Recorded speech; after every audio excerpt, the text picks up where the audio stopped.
welcome to Fantastic History. I'm Clay. I'm Sarah. We're a husband and wife duo who enjoy telling each other about amazing events, people, and mysteries throughout history. So Sarah, I've got a crazy story for you. So excited. And it's going to be pretty long, so we better hop right in. All right, let's go. In June of 1965, in a house on the coast of the U.S. Virgin Islands, Dr. John Lilly was preparing to start his most ambitious experiment to date. A young woman named Margaret Lovett was settling into the house, as well as was her companion for the next 10 weeks, a bottlenose dolphin named Peter. Ooh. The house had been modified so that it was constantly flooded at shin height, so Margaret and Peter could cohabitate. Lilly was there as well, though not interacting much with them. Instead, he would be in the upper floor in his saltwater sensory deprivation chamber, high on LSD, assisting Peter telepathically. Great. The goal was in 10 weeks to teach Peter to speak English.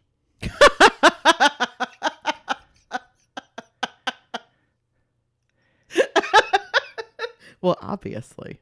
And this was not a joke. Okay. This was very serious. So serious that NASA had funded it. Jesus Christ. Lilly thought that teaching a dolphin to become fluent in English would not only be accomplished within a decade, but in the near future, marine mammals would have a seat at the UN. I'm sorry. That's too much LSD, sir. For real. Okay. Well, John C. Lilly was a neuroscientist, inventor, psychonaut, and counterculture thinker. No, was he? As you can imagine. In 1954, Lilly invented the isolation tank to test human experience devoid of senses.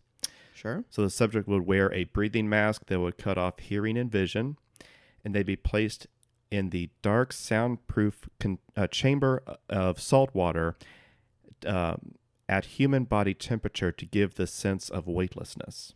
So just like in Stranger Things. Yeah, to a degree. This isolation chamber, it's been in lots of movies and things. He invented it. Okay. It was thought that if a person were cut off from their senses, that they would fall asleep or something like that.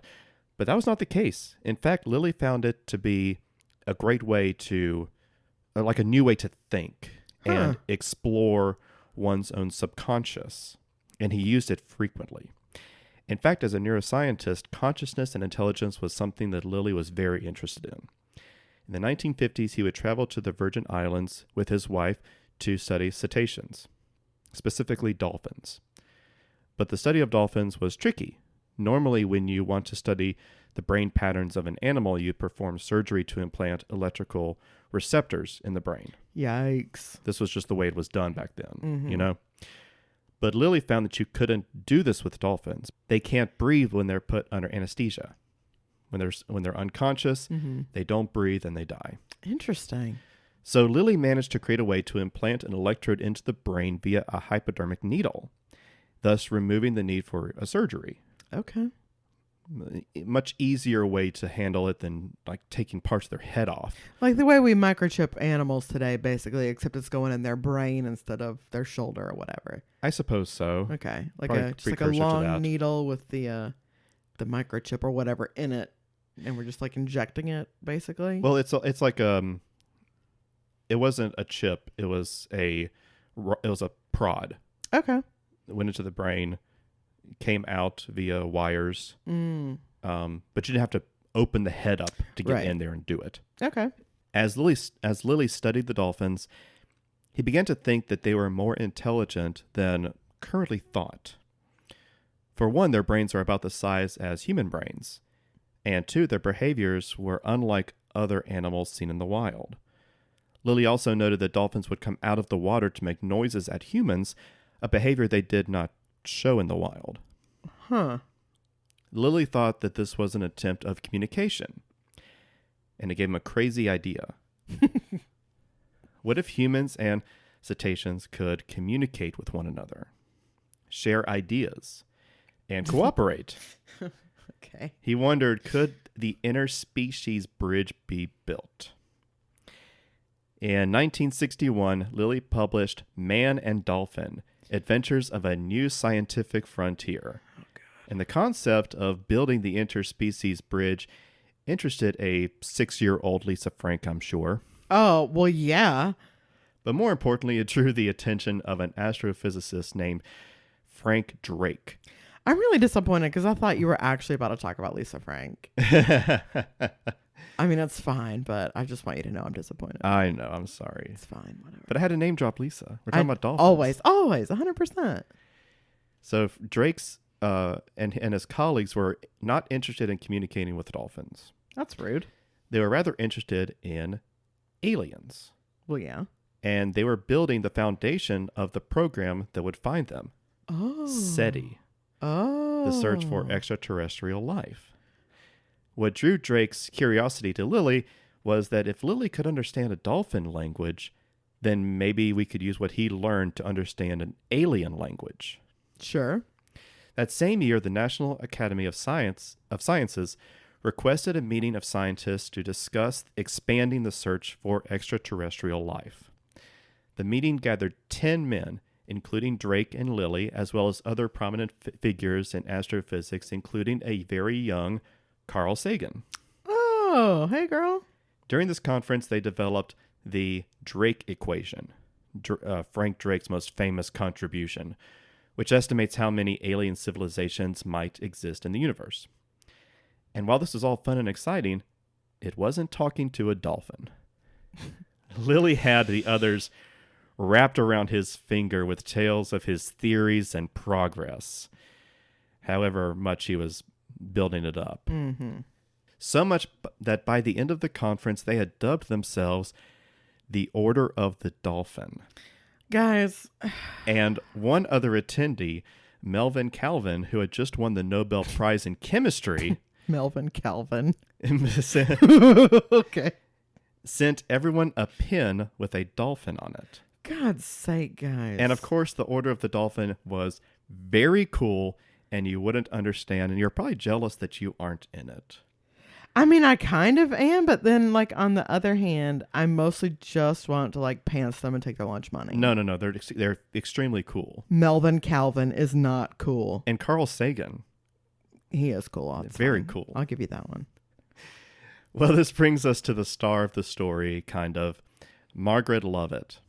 So how did she get wrapped up into all of this? Oh, God. You can only imagine. Oh, Margaret.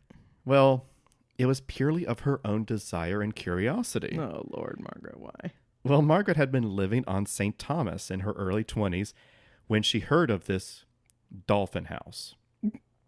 And she headed there herself. She wanted to see the dolphins, and she wanted to help out. She was curious. Sure. And as it turned out, despite not being scientifically trained, she had a knack for animal observation. So her presence was appreciated. 3 dolphins lived at the house: Peter, Pamela, and Sissy. Each one had a different personality, and each were being observed and studied by Lilly. Okay. In fact, the creation of the dolphin house was a direct result of Lilly's growing belief that dolphins were intelligent, and found that keeping them in tight captivity was unethical and cruel. The house was modified so a dolphin had lots of space and humans could be in the same space with them. And the funding had come from none other than NASA, who shared SETI's interest in his ability to communicate with non-human intelligence. Frankly, I am surprised NASA didn't get defunded way earlier than they did, because what are we talking about? We're talking about expanding the mind, man. Of a dolphin. Mm-hmm. So he can join the UN. Well, that's much farther down the line. But it was Margaret who suggested taking the study to the next level. Oh, Lord. Working with dolphins was one thing, but what if one was to live with a dolphin? The bond between the two could grow and foster a better environment for communication. So for 10 weeks in the summer of 1965, that is exactly what happened. Margaret moved into the house to live in the same habitat as her dolphin student, where they would participate in speaking lessons every day. The goal of the experiment was not to grow a Rosetta Stone of English and Dolphinese, which Lilly believed existed as a complex language. Mind you. Okay. But rather to teach the dolphin how to speak human English. Great. In order for this experiment to be a success, they wanted the dolphin to speak in coherent English and for the dolphin to understand what the words they were saying meant. But does a dolphin even have like the correct mouth structure to be able to speak English? You know what I mean? Like, Sarah. does their tongue move properly? They don't have lips. I mean, like, what do you mean coherent English? Like, what the hell? Well, if you're saying something silly like they don't have mouths, correct. They don't. They don't have the features that would allow them to possibly make the noises necessary for English. Uh-huh. Which was going to make it a little tricky, but they were persistent. Oh my God. Well, they chose one dolphin to teach so that it would be less of a distraction if other dolphins were in there. They were going to focus on one. Sure. They chose Peter, the youngest of the three and considered to be the most promising. He was curious and very willing to engage. So he seemed like a good choice. Mm. But as things got underway, Margaret found her new conditions to be less than ideal. No kidding. Well, she had cut her hair short due to being in salt water constantly, but it was still unpleasant being wet 24/7. Right, yeah. Even when she slept in a bed suspended out of the water and lined with plastic and covered with a shower curtain so Peter couldn't splash her in the night. I love Peter. Her clothes and pillow would still get wet. I mean, aren't you going to get like trench foot standing in water? I mean, like, sure, when you're asleep, you're out of the water, but like during the day, you're walking around in the water. Like, isn't that how you get trench foot? Is your feet being wet all the time? Well, she was wearing the appropriate outfit to be in the salt water. She wasn't just wearing like Crocs and jean shorts. Frankly, I'm stunned. Yeah. Like, she's smart enough to wear like whatever, like wetsuit apparatus we're talking about in 1965. Yeah. But not smart enough to realize dolphins can't talk. Well, they didn't know that. But do you see what I'm saying? They thought that it was going to be possible. Because remember, at this time, other scientists didn't think that dolphins were even intelligent. Well, that's their own too bad. And you know, Yeah. where's the line? How intelligent are they?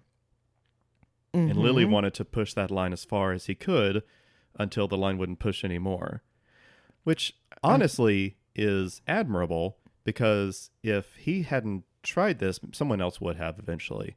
But if he wasn't trying this, it would have been a lot longer until we understood how intelligent animals could be. Sure. You know what I mean? I just feel like I'm not going dolphin. I'm going monkey. Yeah, but monkey brains are very small compared to human brains. Dolphin brains are about the same size as human brains. And back then, it was thought the bigger the brain, the more complex it is, which is technically true. The reason we are so intelligent is because we got big old brains. Yeah. So big that it's difficult to give birth. I guess I'm just hung up on the mouth thing. Like, Yeah. a dolphin can have the biggest brain in the world. 50% of its body can be made of brain, and they simply don't have lips. So how's it going to speak English? Exactly. Well, we're going to get into that. Okay. They're going to put wax lips on the dolphin. So we were talking about the less than ideal living conditions. Yeah, sorry. I got distracted by trench foot. That's okay. It's very gross. Well, she had asked for some modifications to be made to the house, including a dry area just for her to maintain some comfort. Sure. And Lilly provided everything she asked for because he was all in on this, right? Great. The experiment, however, despite the living conditions being pretty tough, the experiment was showing some progress. Margaret would engage Peter in daily lessons, encouraging him to say things like her own name, which was difficult because Peter couldn't make the M sound, Mm-hmm. but he did try by submerging and blowing through his blowhole to make a bubbly M sound. Oh, wow. He was able to understand different words and even mimicked words like ball and diamond, while actually understanding that these sounds referred to a specific thing. Weird. Lilly had promised to keep his distance and let Margaret and Peter form a bond of trust and security, which they felt was vital to the experiment. Mm-hmm. He didn't want to. He's like, I would never grace this with my presence. Sure. And ruin things. However, by this time, Lilly had become infatuated with a new vice, LSD. Honestly, I would have thought the LSD came first. Oddly not. Wow. Okay. Ironically, it was the wife of the producer of the movie Flipper who introduced the new drug to Lilly in the early 60s. Guys, I gotta go. This I told you it was going to be a ride. I can't. The whole time I've been like, don't mention Flipper. Don't do it. Nobody wants to hear about Flipper right now. Oh my God. Flipper is directly related to this topic. Directly. Yes. Without Lilly, Flipper would not exist. Oh. Because Flipper is a smart, intelligent dolphin. So Flipper came after this. Yes. I thought Flipper was from the 50s, but I guess the fact that it was in color should have been my first clue. Well, it was the fact that Lilly was involved in these studies, because Flipper did come before this specific experiment. Mm-hmm. But Lilly had been working on dolphin communication and intelligence and all this stuff for a long time. Okay. Gotcha. So this is just the progression. Okay, so he's been friends with the Flipper guy for quite some time before they start giving him drugs. I don't know, honestly, if they even knew each other or if it was just he was there at this party and the guy was like, "Hey, I produce Flipper. I know you. Here's a drug." I honestly don't know. I mean, it was the 60s. But I would assume if you're a producer of a movie about an intelligent dolphin, you would probably want to know the guy who was leading the charge of understanding the intelligence of said dolphins. Right. But I don't know. Okay. It can't be a coincidence. Right. The drug was provided to Lilly by the U.S. government. Now, this was a new drug. Uh-huh. Right? Mm-hmm. And the government wanted to explore its scientific use in treating mental health. The government was doing a few experiments with LSD at this time. They indeed were. But they wanted to give it to scientists for them to study as well on patients, animals, in Lilly's case, himself. Right. So in time, Lilly was taking LSD and going into his isolation tank, where his hallucinations floating in the void gave him all sorts of crazy ideas. You don't say. He said of his isolation tank, I believe after combining it with LSD, though I'm not positive, that it was a doorway to the universe, allowing one to escape their body to clean one's karma from one's soul and become pure spirit. Great. It was during these sessions that Lilly began to convene with 3 entities that would share their desires for the direction of his life. Wow. And they belonged to the Earth Coincidence Control Office, or ECHO, which is only a small part of a greater hierarchy of cosmic bureaucracy that Lilly claims to have discovered. Coincidence control. Coincidence control. Now, you out there, if you are a fan of video games, you may recognize this from the game Echo the Dolphin. For God's sake. Which is about a time-traveling dolphin. No joke. Okay. The direct connection is too obvious to be a coincidence. And while submerged in his tank for hours a day, high on LSD, Lilly tried to communicate with Peter to share his knowledge. Meanwhile, as the weeks progressed, Margaret found it more and more difficult to get Peter to focus. Oh. And this leads to the most infamous part of this study, unfortunately defining Margaret's life, and to some degree, Lily's as well. Oh, God. You see, Peter was in puberty. Oh, God. Oh, no. Oh, no. It's The Shape of Water, isn't it? The distraction, I'm not going to comment at all. Oh. The distraction he was experiencing was his natural sexual urges. His boners. You know, if you know 3 things about dolphins, one of those things is undoubtedly that they are super horny. Yeah. Crazy horny. Yeah. Almost all the time. Mm-hmm. This was obviously a problem because no amount of time with Pamela and Sissy would satisfy Peter enough to focus during his long study sessions. Teen boys, man. Right. Ugh. And Peter was getting aggressive, Oh, God. nipping at Margaret and Oh, bumping Jesus. into her. Oh, God. I'm going to throw up. And of course, he wasn't able to focus on his lessons. So the pragmatic Margaret decided that there was only one way to resolve the issue. Nope. And that was for her to relieve Peter's desires herself. No, there are many ways, and that is not anywhere close to the top of the list, Margaret. Well, that's what she did. Gross. She would describe the decision as not sexual on her part, but rather a clinical solution to a natural setback. Madam? It seemed to me that it made the bond closer, she said.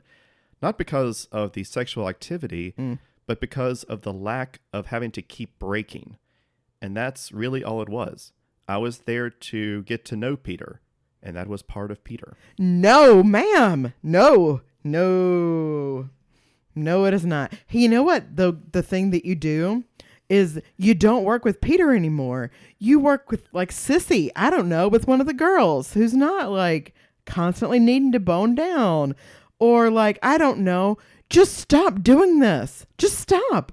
This is insane. Well, I think insane had entered the building already. Long ago. Mm-mm. And while this new development did create a stronger bond between the two, Stop. it did not result in any better results for the experiment. No kidding. Like, the idea was to get Peter to focus and not be so rambunctious and distracted. Okay. But the overall point, even if that was not part of the experiment at all, just put it away, treat it like it was never there.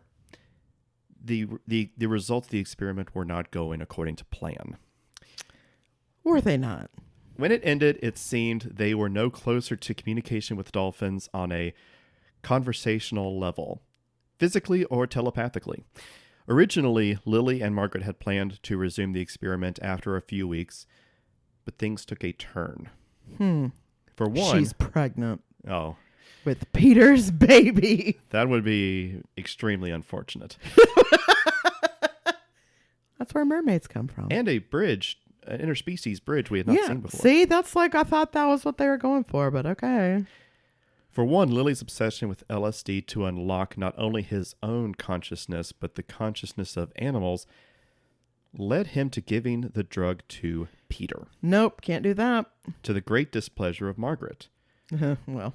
Because she was like, don't give animals drugs, you insane man. Right. If you want to like ruin yourself and your own mind, go for it. But don't give it to animals that can't do anything about it. But Lilly was he didn't care.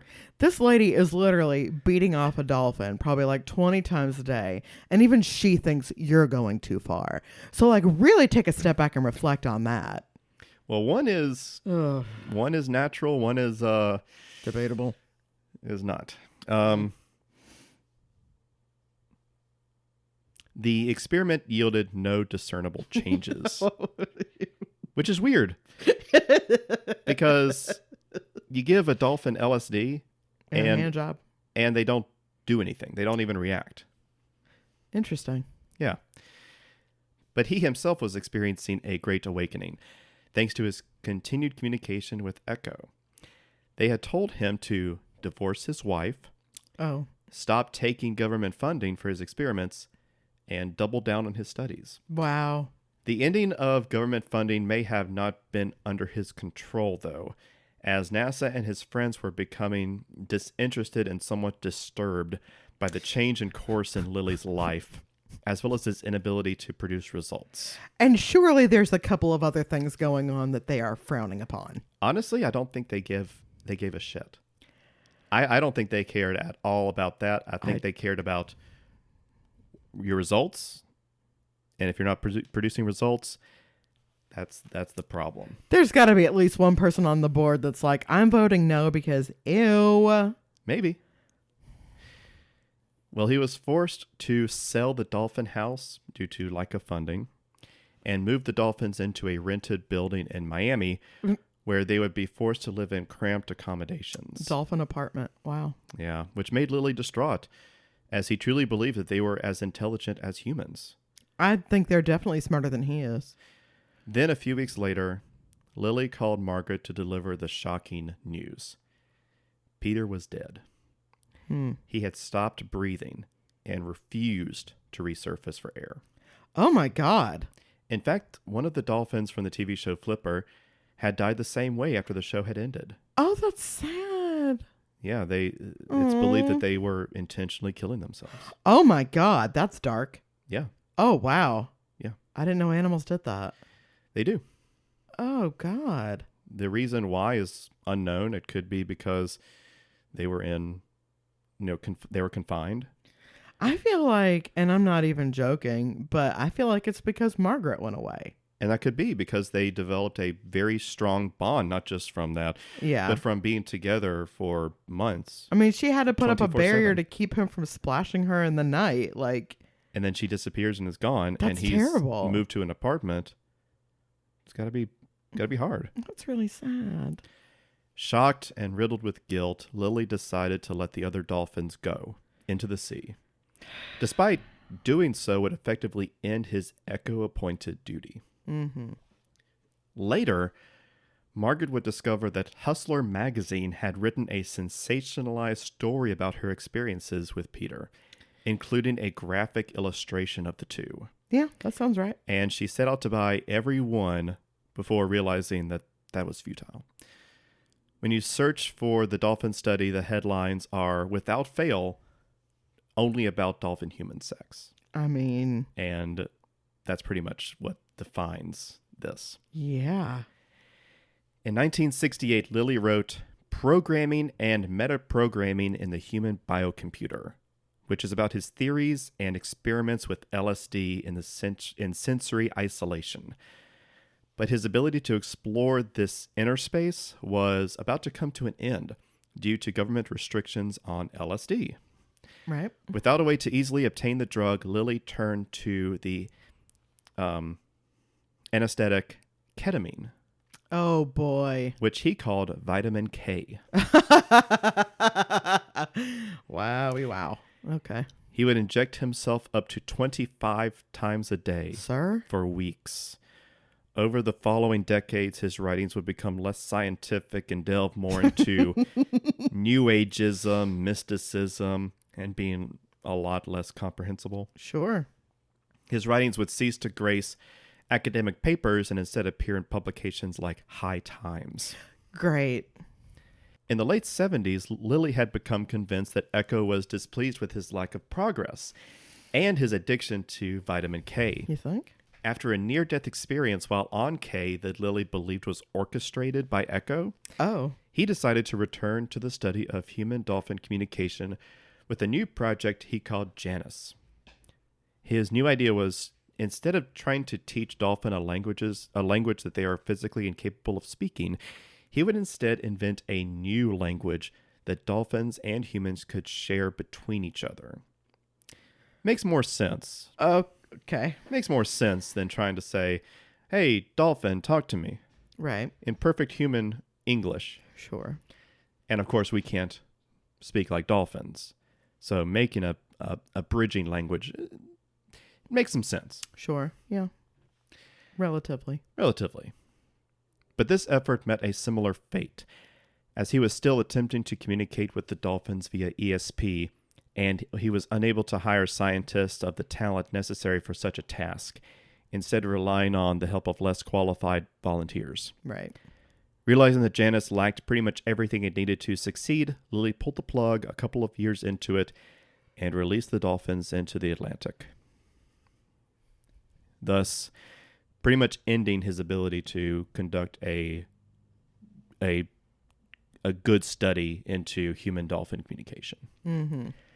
The cultural impact of Lilly's studies can be seen quite clearly, not just with Echo the Dolphin, but with, as we've already talked about, Flipper, and a movie called The Day of the Dolphin, which is about a dolphin trained to kill the U.S. president. Oh, wow. Wow. We got to add that to the list. Sure.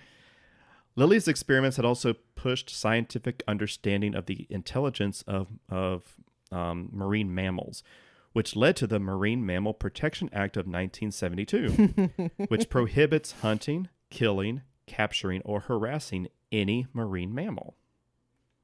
I assume sexual harassment falls under the harassment umbrella. I would assume so, though I would assume the dolphins would be much more on the offensive on that generally. Sure. Lilly continued to exist in the world of mysticism and continued to try to study marine mammals until his death from heart attack in 2001 at the age of 86. Oh, wow. Impressive, Yeah. right? Considering what he had put his body through for the advancement of what he believed was important scientific progress. Mm-hmm. And that is the story of John C. Lilly and the Dolphin House. What a terrible day to have ears. I told you it was going to be a wild ride. You did. I didn't know it was literally going to be a wild ride. Oh, yeah. But, my God. Well, this is episode 69. Oh, my God. So Oh, my God. I had to pull out the craziest story I had. Get out. Oh, my God. I'm horrified and delighted. For Sarah. Thank you. Nice. Hey, if you liked that story or found it horrifying and want to trash talk us a little bit, you can email us at fantastichistorypod@gmail.com. Leave me out of it. I didn't do anything wrong. And you can also reach out to us on Instagram and Threads. We are Fantastic H Pod on both. And hey, this might not be the best week for this, but you can also rate and review us on any platform you're listening. So please feel free to do that if you so wish. Until next week. Bye. Bye.